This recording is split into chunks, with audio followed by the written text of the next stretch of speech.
মানুষ কেন নামাজ পড়ে না, এর আসল কারণ জানলে আপনি আশ্চর্য হয়ে যাবেন। পৃথিবীর বুকে থাকা একমাত্র পাপাচারী ব্যক্তি যাকে আল্লাহর রাসূল নিজ হাতে হত্যা করেছিলেন, তাকে হত্যার কারণ জানলেও আপনি আশ্চর্য হবেন। শুরুতে বলে দেই, পৃথিবীর সৃষ্টি লগ্নের পর থেকে প্রত্যেক যুগে প্রত্যেক উম্মতের উপরই নামাজের বিধান ছিল, তবে আদায়ের দিক থেকে পদ্ধতিগত পার্থক্য ছিল। আগের যুগের লোকেরা তাদের নবীর দেখানো পদ্ধতিতে নামাজ পড়ত, আর বর্তমান জামানায় আমরা মুহাম্মদুর রাসূলুল্লাহ সাল্লাল্লাহু আলাইহি ওয়াসাল্লামের দেখানো নিয়ম অনুযায়ী নামাজ আদায় করি। কিছুটা পার্থক্য অবশ্যই রয়েছে, তবে নামাজের মূল উদ্দেশ্য সকল যুগে একই ছিল। আর এই জন্যই আল্লাহ তাআলা পবিত্র কোরআনে বলেছেন, আগের যুগের লোকেরা নামাজ নষ্ট করে ফেলায় তাদের উপর আযাব চলে এসেছিল। এ কথা পবিত্র কোরআন থেকে শুরু করে অতীতের সকল ধর্মগ্রন্থে বলা হয়েছে। যারা নামাজ ধ্বংস করেছে, আল্লাহ তাআলা তাদেরকে গাইয়ুন নামক জাহান্নামে নিক্ষেপ করবে। প্রিয় মুসলমান ভাই ও বোনেরা, জাহান্নামের একটা বিশেষ শাখাকে গাইয়ুন বলে। আপনি কি জানেন এই গাইয়ুনটা আসলে কি? এটা যে কতটা ভয়ঙ্কর আপনি জানলে অবাক হয়ে যাবেন। এই গাইয়ুনের ব্যাপারটা জানার আগে আপনাদেরকে বলে দেই, বেনামাজি জাহান্নামের আগুনে যখন পুড়বে, তার পূর্বে এক একজন বেনামাজির শরীর আকারে হবে প্রায় 400 কিলোমিটার, এবং এই প্রত্যেক বেনামাজির শরীরের চামড়া এবং মাংস হবে অত্যন্ত পুরু। তার দেহে থাকবে অনেক মাংস। জাহান্নামের আগুন এই মাংস ঝলসে দেবে, ঠিক যেমন করে তান্দুরি চিকেনকে ঝলসে দেওয়া হয়। দুনিয়ার জীবনে যারা দেখেছেন, মানুষ আগুনে পুড়ে গেলে পুজ জমে যায় শরীরে। বেনামাজিকে বারবার আগুনে পোড়ানোর কারণে কোটি কোটি টন পুজ জমা হয়ে যাবে। এখন প্রশ্ন হলো, এত পুজ কোথায় গিয়ে জমা হবে? প্রিয় দর্শক, এই সকল পুজ জাহান্নামের গাইয়ুন উপত্যকায় গিয়ে জমা হবে। এমনই ভয়ঙ্কর স্থান হলো সেই গাইয়ুন। এখন প্রশ্ন হলো, কারা থাকবে এই গাইয়ুনে? হাদিস থেকে পাওয়া যায়, যারা নিখুঁত এবং সুন্দরভাবে সালাত আদায় করত না, বেনামাজিদেরকে গাইয়ুনের পুজের সাগরে নিক্ষেপ করা হবে। আল্লাহ তাআলা বলেন, অতীতের লোকেরাও যুগে যুগে নামাজকে বিনষ্ট করেছে, আর নামাজকে বিনষ্ট করার পেছনে মূল কারণ ছিল প্রবৃত্তির কামনার দাসত্ব করা। অর্থাৎ মন যা চায়, মদ, গাঁজা, নারী নিয়ে ব্যস্ত থাকা, দুনিয়ার জীবনের ভোগ বিলাসিতায় এতটা নিজেকে বিলিয়ে দেওয়া যে সেলফ কন্ট্রোল বলতে যে কিছু আছে সেটা হারিয়ে ফেলা। আর ওই সকল ব্যক্তিরাই মূলত নামাজ নষ্ট করে। আল্লাহ তাআলা তাদেরকে সতর্ক করে বলেন, শীঘ্রই তারা তাদের এই গোমরাহির পরিণামের মুখোমুখি হবে। সূরা মারিয়াম আয়াত নম্বর 59। পবিত্র কোরআনে আল্লাহ বলেন, সুতরাং দুর্ভোগ সেই সব মুসল্লিদের জন্য যারা নিজেদের নামাজের ব্যাপারে একেবারেই উদাসীন। আল্লাহর রাসূল সাল্লাল্লাহু আলাইহি সাল্লামকে জিজ্ঞাসা করা হলো, ইয়া রাসূলুল্লাহ, পৃথিবীর বুকে কোন আমল সর্বশ্রেষ্ঠ? উত্তরে আল্লাহর রাসূল বললেন, নামাজ প্রথম ওয়াক্তে আদায় করা শ্রেষ্ঠ আমল। হাদিসটি নেওয়া হয়েছে তিরমিজি শরীফ থেকে। এছাড়াও বেনামাজির ব্যাপারে আরেকটি তথ্য দেওয়া হয়েছে, সেটা হলো এই বেনামাজিদেরকে সাকার নামক আরেক ধরনের জাহান্নামে নিক্ষেপ করা হবে। এই সাকার হলো জাহান্নামের একটা বিশেষ উপত্যকার নাম। সাকারবাসী সম্পর্কে পবিত্র কোরআনে বলা হয়েছে, আমি তাদেরকে দাখিল করব সাকারে। তুমি কি জানো সেই সাকার কি? যেখানে মানুষ জীবিত থাকবে না, আবার মরেও যাবে না। সেখানে মানুষের গায়ের চামড়া ঝলসে দেওয়া হবে। সেখানে নিয়োজিত আছে বিশেষ 19 জন ফেরেশতা। সূরা মুদ্দাসির আয়াত 26 থেকে 30। আল্লাহ তাআলা আরো ইরশাদ করেছেন, কিসে তোমাদেরকে জাহান্নামের আগুনে প্রবেশ করালো? তখন তারা বলবে, আমরা নামাজ আদায়কারীদের অন্তর্ভুক্ত ছিলাম না। সূরা মুদ্দাসির আয়াত নম্বর 42 থেকে 43। প্রিয় ভাই ও বোনেরা, নামাজ ছেড়ে দেওয়া লোকগুলোর জন্য আরো একটি জাহান্নাম রয়েছে। সেই জাহান্নামের নাম হলো ওয়াইল। পবিত্র কোরআন বলছে, ওয়াইল হচ্ছে সেই সব বেনামাজিদের জন্য যারা তাদের নামাজ সম্পর্কে বেখবর। এটা সূরা মাউন আয়াত নম্বর 4 থেকে 5 রয়েছে।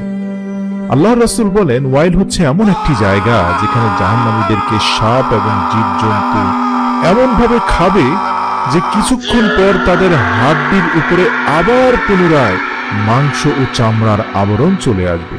তারপরে সাপ এবং বিচ্ছু এসে আবার খাবে, তারপর আবার মাংস এবং চামড়া গজাবে, আর এই প্রক্রিয়া চলতেই থাকবে। যখন তাদেরকে বলা হবে নত হও, তখন তারা নত হয় না। সেদিন মিথ্যা আরোপকারীদের জন্য ওয়াইল হবে এক মাত্র প্রতিশোধ। আর যারা নামাজ আদায় করে না, আখিরাতে তাদের বন্ধু হবে ফেরাউন, হামান এবং উবাই ইবনে খালফ। আপনারা কি জানেন এই উবাই ইবনে খালফ কি? এই উবাই ইবনে খালফ এমন এক জঘন্য ব্যক্তি যাকে দয়ার নবী নিজেই হত্যা করেছেন।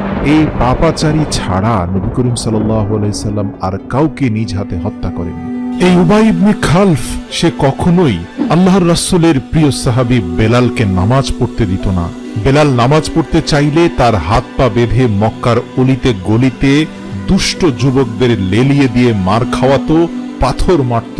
বেলাল চিৎকার করে বলতো, আমাকে একটু সালাত আদায় করতে দাও, আর তখনই উবাই ইবনে খালফ তাকে অত্যাচার করতে থাকত।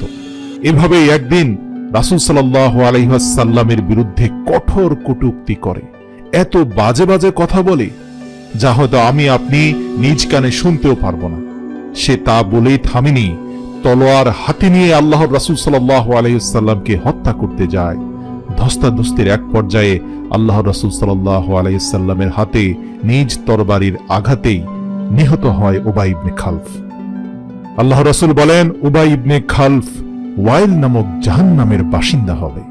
প্রিয় মুসলিম ভাই ও বোনেরা, যে যে অবস্থানেই আছেন না কেন, মনে রাখবেন, যত পাপই করেন না কেন, নামাজ দয়া করে ছাড়বেন না প্রিয় ভাই।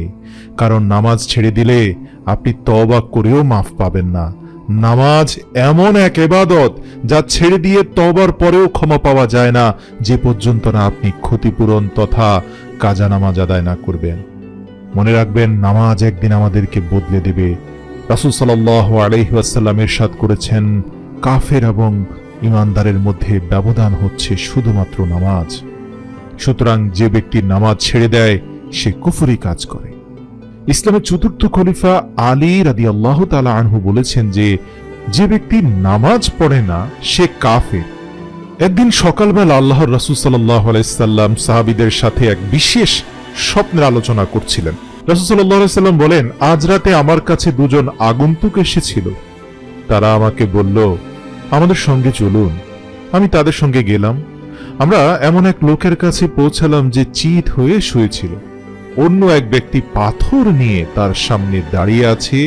সে পাথর দিয়ে শুয়ে থাকা ব্যক্তির মাথায় আঘাত করছে এবং থেতলে দিচ্ছে। যখন সে পাথর নিক্ষেপ করছে তা গড়িয়ে অন্যত্র চলে যাচ্ছে।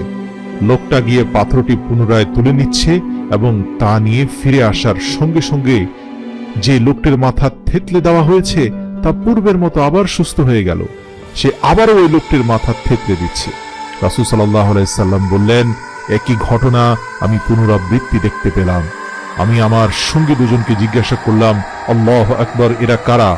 আমার সঙ্গে থাকা দুজন ব্যক্তি বললেন, এই ব্যক্তি কোনো কারণ ছাড়া, শারীরিক অসুস্থতা ছাড়া, শুধুমাত্র অলসতার দোহাই দিয়ে এশার 4 রাকাত ফরজ নামাজ না পড়েই ঘুমিয়ে যেত। মনে রাখবেন, শুধু আপনি নামাজ পড়লেই যথেষ্ট নয়, আপনার পরিবার পরিজন এবং নিকট আত্মীয় স্বজনকে নামাজের ব্যাপারে আগ্রহী করতে হবে। যে ব্যক্তি মানুষকে সৎ কাজের উপদেশ দেয়, অসৎ কাজ থেকে বিরত থাকার পরামর্শ দেয়, আল্লাহ তাআলা বলেন, আমি তার প্রতিটি কথার বিনিময়ে এক বছরের ইবাদতের নেকি দান করব। এমন ব্যক্তিকে আমি জাহান্নামের শাস্তি দিয়ে লজ্জাবোধ করি। তাই ঈমানদার ব্যক্তির অত্যাবশ্যকীয় কর্তব্য হচ্ছে অন্যকে সৎ কাজের উপদেশ দেওয়া এবং নিজেও সৎ কাজ করা এবং অসৎ কাজ থেকে বিরত থাকা। প্রিয় ভাই ও বোনেরা, আমি প্রায় দেখি নামাজের সময় হয়ে গেছে, আজান হচ্ছে, অথচ ছেলেরা আড্ডা দিচ্ছে দোকানে, চায়ের দোকানে খোশ গল্প চলছে। সরকারি দল, রাজনৈতিক দল, বিরোধী দল নিয়ে কত আড্ডা। বিশেষ করে আসর ও মাগরিবের সময় চায়ের দোকানের আড্ডা দেখলে আর মসজিদে লোকের অবস্থান দেখলে আমার মনেই হয় না কেন যে মানুষ এই দেশকে ৯৫% মুসলমানের দেশ বলে। কারণ অধিকাংশ মুসল্লিরাই তো আড্ডায় নিমগ্ন, মসজিদগুলো ফাঁকা পড়ে আছে। আর মহিলাদের ক্ষেত্রেও অনেককেই দেখা যায় সংসারের কাজে এতই ব্যস্ততা যে তারা নামাজের কথাই ভুলে যান। এভাবেই নামাজের সময় পার হয়ে যায়, আর পড়া হয় না। এভাবেই অলসতা করে আমরা দিনের পর দিন নামাজ কাজা করে ফেলছি। তাই ভাই ও বোনেরা, আসুন আমরা একটু নামাজি হওয়ার চেষ্টা করি। প্রিয় নবী সাল্লাল্লাহু আলাইহি সাল্লাম যখন মেরাজের রাতে আল্লাহ পাকের সাথে সাক্ষাৎ করেন, তখন নবী করিম সাল্লাল্লাহু আলাইহি ওয়াসাল্লাম বলেন, হে আল্লাহ, আমি যখন দুনিয়াতে গিয়ে আমার উম্মতকে বলবো আমি আল্লাহ পাকের সাথে দেখা করে আসলাম, মেরাজ করে আসলাম, আকাশ জমিন গ্রহ নক্ষত্রের সৃষ্টিকর্তা মহান আল্লাহ সুবহানাহু ওয়া তাআলার সাথে আমার সাক্ষাৎ হয়েছে, আমার উম্মতরা আবেগে আপ্লুত হয়ে কাঁদবে আর বলবে, হে আমাদের প্রিয় রাসূল, আমাদের কি হবে? আমরা তো আল্লাহর সাথে দেখা করতে পারলাম না, তখন আমি কি বলবো? আল্লাহ পাক বলেন, আপনার উম্মতকে শুধু বলবেন নামাজের সময় যেন তারা সিজদায় লুটিয়ে পড়ে দিল থেকে বলে সুবহানা রাব্বিয়াল আ'লা।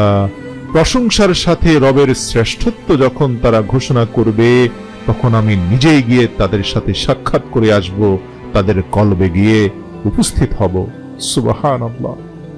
সবাই কমেন্টে সুবহানাল্লাহ লিখুন। প্রিয় ভাই ও বোনেরা, রাসূল সাল্লাল্লাহু আলাইহি সাল্লাম বলেন, মুসলমানদের জন্য মেরাজ হলো নামাজ, আর এই মেরাজের শ্রেষ্ঠ মুহূর্ত হলো নামাজের সিজদা। যদি কেউ ইচ্ছে করে এক ওয়াক্ত নামাজ কাজা করে, তবে তাকে ২,৪৪ বছর জ্বলন্ত আগুনে জ্বলতে হবে। আরো একটি হাদিসে হুজুর পাক সাল্লাল্লাহু আলাইহি সাল্লাম বলেছেন, তোমরা এই দোয়া করো, হে আল্লাহ, আমাদের মধ্যে কাউকে তুমি হতভাগ্য বঞ্চিত করো না। অতঃপর রাসূল সাল্লাল্লাহু আলাইহি সাল্লাম নিজে বললেন, তোমরা কি জানো এই হতভাগ্য আর বঞ্চিত বলতে কাদেরকে বোঝানো হয়েছে? সাহাবীরা বলেন, ইয়া রাসূলুল্লাহ, জানতে চাই। তখন নবী করিম সাল্লাল্লাহু আলাইহি সাল্লাম বললেন, যে ব্যক্তি নামাজ ছেড়ে দেয় সেই সবচেয়ে হতভাগ্য, বঞ্চিত। ইসলামে তার কোনো অংশ নেই। নামাজ ঈমানদারের জন্য মেরাজ সমতুল্য। আল্লাহ পাক নামাজের প্রথম সিজদায় মানুষকে জানিয়ে দেন যে তোমাকে এই মাটি দিয়ে সৃষ্টি করেছি। দ্বিতীয় সিজদায় জানিয়ে দেন, আবার এই মাটির সাথে মিলিয়ে দেব। আল্লাহু আকবার বলে দাঁড়ানোর সময় জানিয়ে দেন, কিয়ামতের দিন আবার এই মাটি থেকে তুমি এভাবেই দাঁড়াবে যেভাবে সিজদা থেকে সোজা হয়ে দাঁড়ালে। সুবহানাল্লাহ। তোমাকে জীবিত করে দাঁড় করাবো। নামাজ ছাড়া কেউ সোজা হয়ে দাঁড়াতে পারবে না আল্লাহর সামনে। আমরা সবাই জানি ইসলামের ৫টি ভিত্তি রয়েছে: ঈমান, নামাজ, রোজা, হজ, যাকাত। দেখুন, ঈমান বা স্বীকৃতির পরেই নামাজের স্থান চলে আসলো। আল্লাহু আকবার, আল্লাহর সামনে হাজির হওয়া, তার ডাকে সাড়া দেওয়া। আল্লাহ পাক তার বান্দাকে প্রতিদিন ৫ ওয়াক্ত নামাজ পড়ার হুকুম দিয়েছেন। আল্লাহ পাক কোরআন শরীফের ৮২ জায়গায় বারবার হুকুম করেন, বান্দা তোমরা নামাজ কায়েম করো। হুজুর পাক সাল্লাল্লাহু আলাইহি সাল্লাম বলেন, নামাজ হলো বেহেশতের চাবি। চাবি ছাড়া যেমন তালা খোলা যায় না, তেমনি নামাজ ছাড়া বেহেশত পাওয়া যাবে না। কমেন্ট করে বলুন তো, আমাদের এই মুহূর্ত থেকে কি করা উচিত যদি সত্যি বেহেশতের তালাটি আমরা খুলতে চাই? আচ্ছা বলুন তো, মুমিন আর কাফেরের মধ্যে পার্থক্য কি? একটু কমেন্ট করে আমাকে জানান তো, সত্যি আপনি তা অনুভব করেন কিনা। আল্লাহ পাক কোরআন শরীফে ইরশাদ করেছেন, নিশ্চয়ই নামাজ কুপথ এবং খারাপ কাজ থেকে মানুষদের বিরত রাখে। তাহলে কেন হতাশ হয়ে মাদকাসক্ত হচ্ছেন, অথচ সর্বশ্রেষ্ঠ ঔষধ আপনার জন্য সালাত। আত্মনিয়ন্ত্রণের, আত্মপরিশুদ্ধির শ্রেষ্ঠ ঔষধ সালাত, মাদক নয়। আল্লাহর রাসূল আরেকদিন বলেন, জানো, আল্লাহর সন্তুষ্টির আশায় নামাজ আদায় করলে তোমার পাপসমূহ শীতকালের গাছের পাতার মতো ঝরে পড়ে যাবে। সুবহানাল্লাহ। এছাড়াও আল্লাহ তাআলা আল্লাহর রাসূলকে বলেন, হে হাবিব, আপনার উম্মতের উপর ৫ ওয়াক্ত নামাজ ফরজ করেছি। যে ব্যক্তি এই 5 ওয়াক্ত নামাজ সময় মতো আদায় করবে, আমি নিজ জিম্মায় তাকে বেহেশতে প্রবেশ করানোর ওয়াদা করলাম। সুবহানাল্লাহ। আর যে ব্যক্তি সময় মতো নামাজ আদায় করতে ব্যর্থ হবে, আমি তার কোনো জিম্মাদারি নেব না, অর্থাৎ সে ব্যক্তি দোজখের মধ্যে কঠিন শাস্তি ভোগ করবে। মানুষ এত তুচ্ছ কারণে নামাজ ছেড়ে দেয়, প্রিয় ভাই ও বোনেরা, অন্তর ভেঙে খান খান হয়ে যায়। এই যেমন দুদিন আগে একজন বলল, আরে ভাই, সে তো একজন সাদা মনের ভালো মানুষ, তাই সেভাবে তার নামাজ পড়ার দরকার নেই।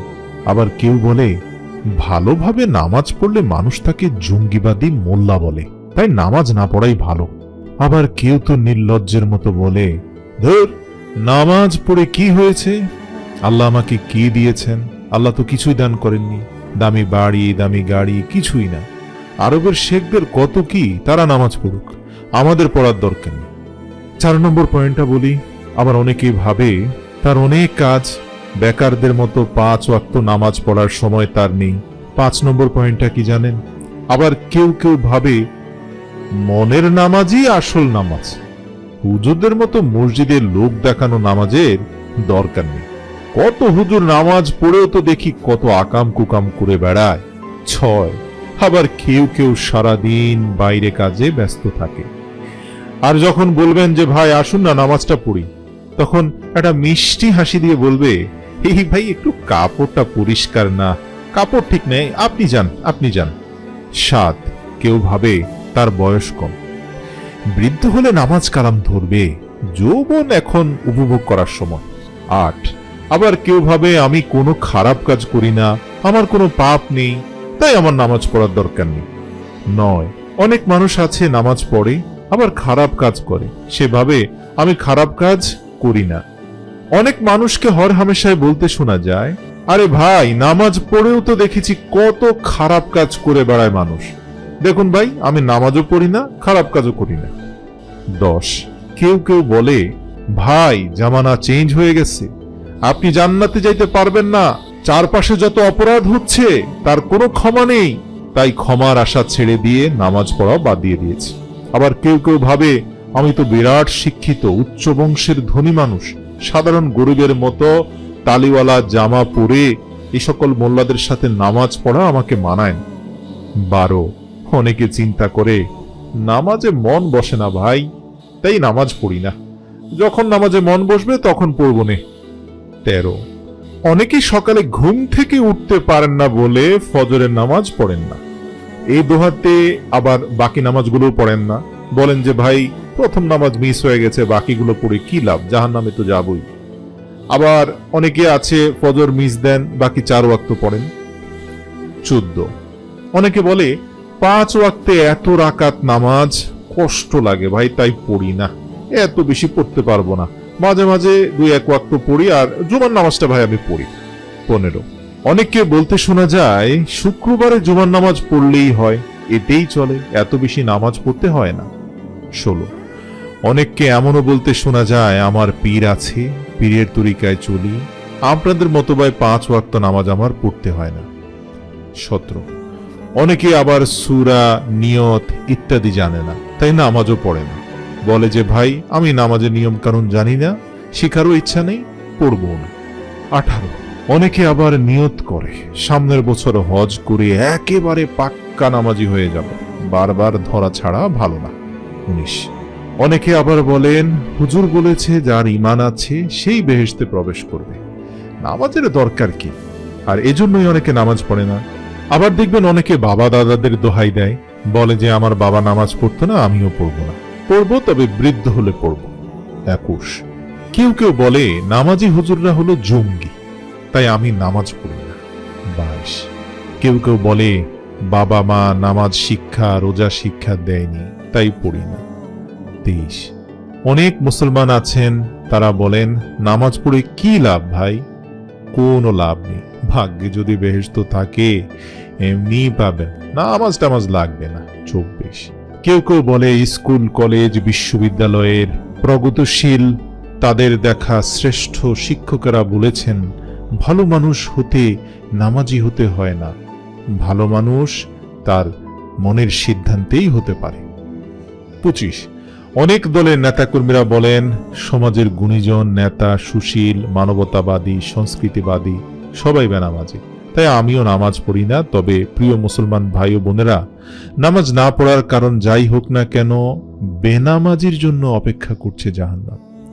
এই যতগুলো পয়েন্ট আমি বললাম, এগুলোর উত্তর আপনি আপনার মধ্যেই খুঁজে নেন। এগুলোর উত্তর আপনি ভালো করেই জানেন। সত্যি বলেন তো, এগুলোর উত্তর আপনি জানেন না?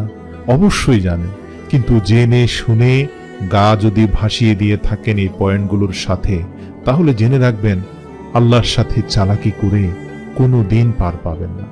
আল্লাহ পাক ইরশাদ করছেন, হে আমার বান্দারা, আজ তোমাদেরকে কিসে জাহান্নামে নিক্ষেপ করেছে? তারা উত্তরে বলবে, আমরা নামাজ আদায় করতাম না। সূরা মুদ্দাসসির আয়াত 42।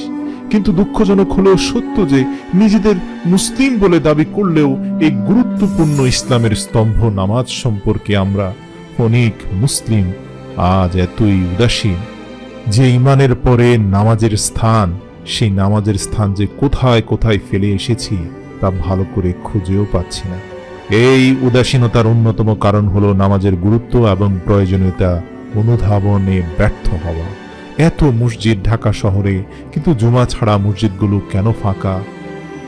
এক পরিসংখ্যান বলছে ঢাকা শহরের মাত্র 9% নামাজ উপযুক্ত যুবক মুসল্লিরাও যদি নামাজ পড়ে, সবগুলো মসজিদেও ঠাঁই দেওয়া সম্ভব হবে না। বিশ্বাস করুন, নামাজ এমন এক ইবাদত, এই ব্যাপারে আল্লাহ এক বিন্দু ছাড় আপনাকে দিবেন না।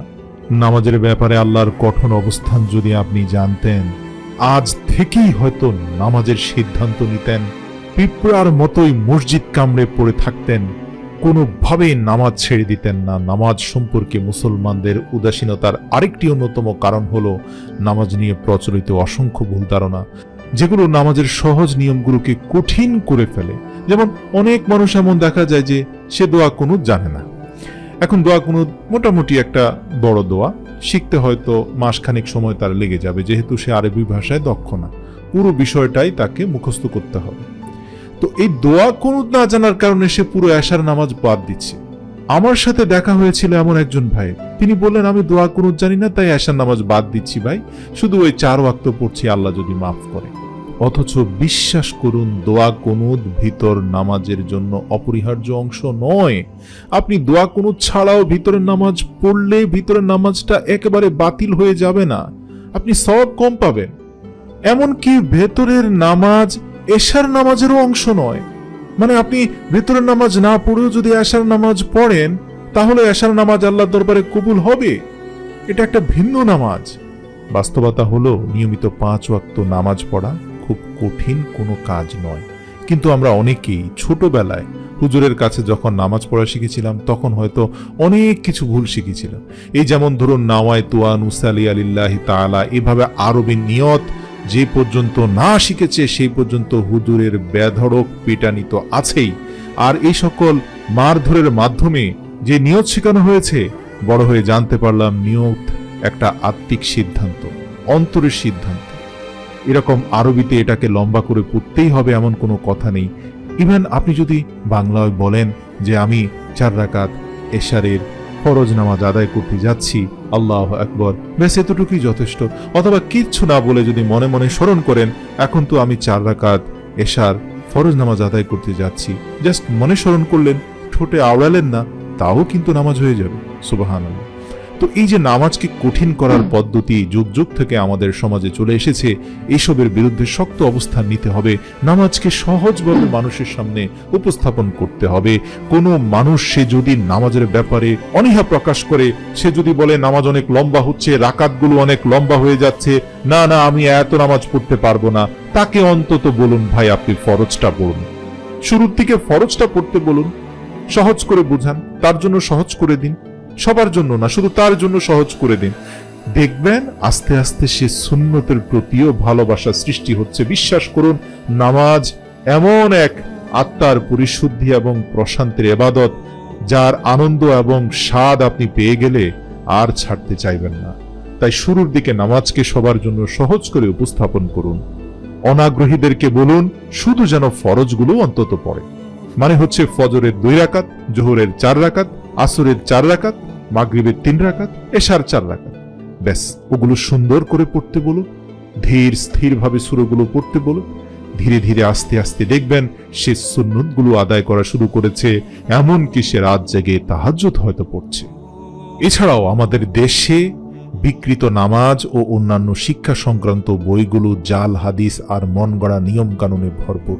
রাসূল সাল্লাল্লাহু আলাইহি সাল্লাম বলেছেন, যখন আদম সন্তান সিজদার আয়াত পাঠ করে অতঃপর সিজদা করে, তখন শয়তান কাঁদতে কাঁদতে এক পাশে সরে দাঁড়ায় এবং বলতে থাকে, হায় আমার পোড়া কপাল, আদম সন্তানকে সিজদা করার নির্দেশ দেওয়া হলো আর সে সিজদাও দিয়ে ফেলল, সুতরাং তার জন্য জান্নাত নির্ধারিত হয়ে গেল, আমি ব্যর্থ হয়ে গেলাম। একবার ভাবুন, যে সিজদা আপনার জান্নাত নিশ্চিত করে, দৈনিক সেই সিজদাগুলোর থেকে আপনি কত দূরে সরে গিয়েছেন। শয়তান বলতে থাকে, হায় আমি অস্বীকার করেছিলাম, তাই আমি জাহান্নামী। আর এই আদম সন্তান সারাদিন কত পাপ করার পরেও শেষ পর্যন্ত দেখছি এশার সিজদায় চলে গেল, হায় সে তো জাহান্নাম থেকে জান্নাতি হয়ে গেল, আমি ব্যর্থ হয়ে গেলাম।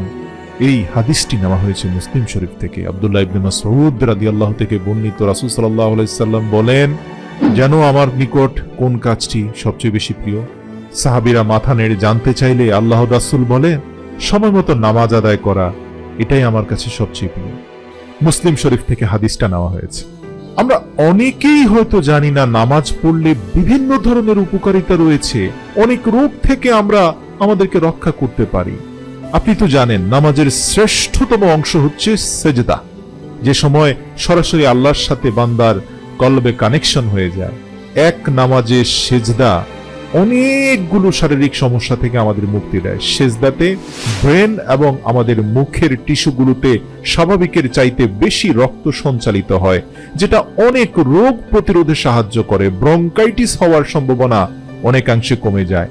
গবেষণায় এসেছে, বেনামাজিদের থেকে নামাজিদের ব্রঙ্কাইটিস হওয়ার সম্ভাবনা অনেক কম থাকে। এর কারণ হচ্ছে তারা নিয়মিত 5 বার সিজদা দিয়ে থাকে।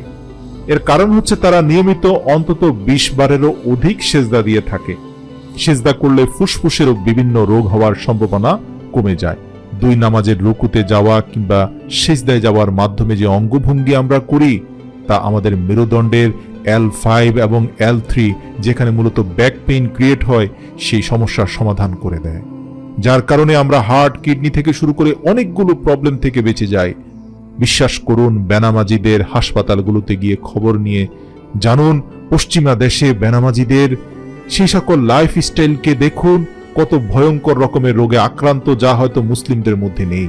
এছাড়াও রুকু থেকে সোজা হওয়া এবং সাথে সাথে আবার সিজদায় চলে যাওয়া, এই জায়গাতে আমাদের পাকস্থলীর উপরে এমন কিছু চাপ পড়ে এবং বিশেষ নাড়াচাড়া ও টানের কারণে অশ্ব পায়েস এবং হার্নিয়া হবার সম্ভাবনা অনেকাংশে কমে যায়। এছাড়াও সারাদিন কাজের ব্যস্ততার মাঝে 5 বার নামাজ শরীর ও মনকে সতেজ ও চাঙ্গা করে তোলে, যা আমাদের কর্মমুখী উৎপাদনশীলতাকে বাড়িয়ে দেয়।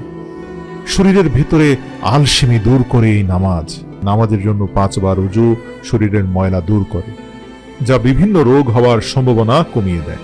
শবে কদর, শবে বরাত ফজিলতপূর্ণ রাত। শবে কদরের ফজিলত সরাসরি কোরআনের মাধ্যমে সাব্যস্ত, শবে বরাতের ফজিলত হাদিসে আছে। এই রাতগুলোতে ধর্মপ্রাণ মুসলমানদের মাঝে রাত জেগে নফল ইবাদতের ব্যাপক প্রবণতা দেখা যায়। মসজিদগুলোতে ঢল নামে মুসল্লিদের অনেকেই নফল নামাজ আদায় করেন, কোরআন তেলাওয়াত, জিকির আজকারে সময় কাটিয়ে দেন। এই রাতগুলো ছাড়াও সাপ্তাহিক শুক্রবার, 2 ঈদের রাত ফজিলতপূর্ণ। এই সম্পর্কে হযরত ওমর রাদিয়াল্লাহু তাআলা আনহু বর্ণনা করেন, 5টি রাত এমন আছে যে রাতের দোয়া ফিরিয়ে দেওয়া হয় না। জুমার রাত, রজবের প্রথম রাত, শাবানের 14 তারিখ রাত, 2 ঈদের রাত। আমাদের দেশে 2 ঈদের রাতের গুরুত্ব খুব কম থাকলেও শবে কদর এবং শবে বরাতে উপচে পড়া ভিড় থাকে, গভীর রাত পর্যন্ত মসজিদে আনাগোনা থাকে। যুবকদের একটা অংশ রাত জেগে বাইরে ঘুরে বেড়ান, আনন্দ করেন, তবে বিচক্ষণেরা রাত জেগে তাহাজ্জুদ এবং কিয়ামুল লাইল পড়ে। তবে দুঃখজনক হলেও সত্য, এক অংশ অজ্ঞতার কারণে সারা রাত জেগে নামাজ পড়ে ফজরের নামাজ না পড়ে ঘুমিয়ে পড়ে। ফজিলতপূর্ণ রাতে নফল ইবাদতের পর ফরজ নামাজ আদায় না করার বিষয়টি ভয়ঙ্কর, কারণ আল্লাহ তাআলার কাছে ফরজ ইবাদতগুলো যে কোনো নফল বা সুন্নতের চেয়ে অনেক বেশি গুরুত্বপূর্ণ এবং ফজিলতপূর্ণ। যদিও নফল ইবাদত ফরজের ঘাটতি পূরণ করে, কিন্তু মাথায় রাখতে হবে ফরজের সময় ফরজ পড়াটাই হচ্ছে সর্বশ্রেষ্ঠ দায়িত্ব। আল্লাহ রাসূল বলেন, কিয়ামতের দিন বান্দার সর্বপ্রথম হিসেব নেওয়া হবে নামাজের। যদি তার নামাজের হিসেব সঠিক হয় তাহলে সে সফল কাম হবে এবং নাজাত পাবে, আর যদি নামাজ বিনষ্ট হয়ে যায় তাহলে সে বিফল ও ক্ষতিগ্রস্ত হবে। যদি ফরজ নামাজে কিছু কমতি হয় তাহলে আল্লাহ বলবেন, দেখো আমার বান্দার কোনো নফল ইবাদত আছে কিনা, তখন নফল দিয়ে ফরজের ঘাটতি পূরণ করা হবে। তাই বিনীত অনুরোধ করছি, রাত জেগে গুরুত্বপূর্ণ রাতগুলোতে যে আপনারা ইবাদত করেন তা নিঃসন্দেহে শ্রেষ্ঠ। অবশ্যই মনে করে সকালের ফজরের সালাতগুলো আদায় করে নেবেন। আরেক দল জাহান্নামীদেরকে আল্লাহ প্রশ্ন করবেন, কিসে তোমাদেরকে জাহান্নামে নিয়ে এলো? তারা বলবে, আমরা মিসকিনদের খাবার দিতাম না, আমরা সারাক্ষণ শুধু মানুষের সমালোচনা করতাম, সমালোচনায় নিমগ্ন থাকতাম, এমনকি আমরা কিয়ামতের দিবসকে অর্থাৎ কিয়ামতকে অস্বীকার করতাম। আর এইভাবে হঠাৎ আমরা আজ এই কিয়ামতের মুখোমুখি এসে দাঁড়িয়ে গেলাম। মৃত্যুর পরে যে জীবন আমাদের হবে তা আমরা বিশ্বাসই করতাম না। সূরা মুদ্দাসসির আয়াত 38 থেকে 47। আব্দুল্লাহ ইবনে আব্বাস রাদিয়াল্লাহু থেকে বর্ণিত, এক নারী রাসূল সাল্লাল্লাহু আলাইহি সাল্লামের কাছে এলো এবং বলল, আমার মা একদা মানত করেছিলেন যে তিনি হজ করবেন, কিন্তু তা পূরণ করার আগেই তিনি ইন্তেকাল করলেন। এক্ষেত্রে আমার করণীয় কি? রাসূল সাল্লাল্লাহু আলাইহি সাল্লাম বললেন, তুমি তার পক্ষ থেকে হজ করো। তখন সেই নারী অবাক হয়ে গেলে আল্লাহর রাসূল বললেন, তোমার মা যদি ঋণী হতেন তাহলে কি তুমি তার ঋণ পরিশোধ করে দিতে না? ওই নারী বলল, অবশ্যই ইয়া রাসূলুল্লাহ। তখন নবী করিম সাল্লাল্লাহু আলাইহি সাল্লাম বললেন, তবে আল্লাহর ঋণ পরিশোধ করো, কেননা তিনি তার প্রাপ্য পাওয়ার অধিকারের উপযুক্ত, আর তোমার মা তোমাদের জন্য সম্পদ রেখে গেছেন। এই হাদিসটি নেওয়া হয়েছে বুখারী শরীফ থেকে। এই হাদিস থেকে বোঝা যায় যে বান্দার উপর ফরজ নামাজ অথবা ফরজ হজ তা অবশ্যই পূর্ণ করতে হবে। নামাজ পড়তে না পারলে পরবর্তীতে তা বাধ্যতামূলক কাজা করতে হবে। খন্দকের যুদ্ধে শত্রু বাহিনী দ্বারা পরিবেষ্টিত থাকার কারণে রাসূল সাল্লাল্লাহু আলাইহি সাল্লামও তার সাহাবীদের কয়েক ওয়াক্ত নামাজ কাজা হয়ে যায়। ছুটে যাওয়া সেই নামাজ তারা রাতে আদায় করেন। এই হাদিসটি নেওয়া হয়েছে বুখারী শরীফ থেকে। মানে মাফ নেই, সংকট যত ভয়াবহ হোক নামাজ পড়তেই হবে। একান্ত ছুটে গেলে কাজা তো অবশ্যই করতেই হবে। এমনকি সফরের সময় আল্লাহর রাসূল রাতে ঘুমানোর সময় বেলাল রাদিয়াল্লাহু তাআলা আনহুকে রাতের পাহারাদার হিসাবে নিয়োগ দেওয়া হতো, যাতে নামাজের সময় জাগিয়ে তোলার দায়িত্বটা তিনি পালন করতে পারেন।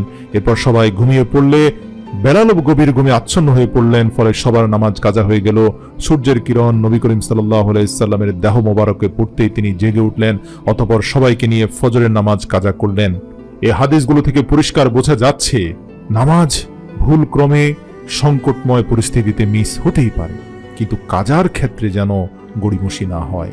জেনে শুনে ইচ্ছাকৃতভাবে নামাজ পরিত্যাগ করলে তা কাজা করাও জরুরি।